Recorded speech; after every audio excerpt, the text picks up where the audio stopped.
પોરબંદર મહાનગરપાલિકાના સભાખંડ ખાતે સ્વચ્છ ભારત મિશન 2.0 અંતર્ગત સોલિડ વેસ્ટ મેનેજમેન્ટ અંગે એક તાલીમ વર્કશોપનું આયોજન કરવામાં આવ્યું હતું. સેનિટેશન શાખા દ્વારા યોજાયેલા કાર્યક્રમમાં કચરાના સંગ્રહ અને નિકાલ પ્રક્રિયા અંગે માર્ગદર્શન અપાયું હતું અને આ વર્કશોપમાં કર્મયોગી પોર્ટલ મારફતે પ્રેઝન્ટેશન રજૂ કરીને કર્મચારીઓને કચરાનું વૈજ્ઞાનિક અને સુવ્યવસ્થિત સંચાલન કેવી રીતે કરવું તેની વિસ્તૃત માહિતી આપવામાં આવી હતી. આધુનિક પદ્ધતિઓ અને સ્વચ્છતા જાળવણીની પ્રક્રિયા પર ભાર મૂકવામાં આવ્યો હતો.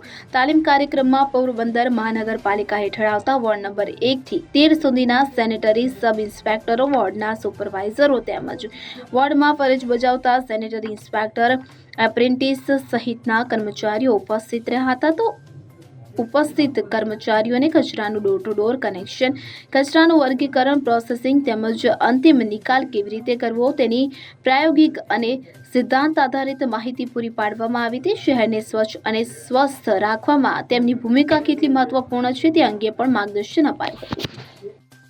Bureau report CN24 news. હવે જુઓ દેશ દુનિયાની તમામ ખબરો તમારી આંગળીના ટેરવે.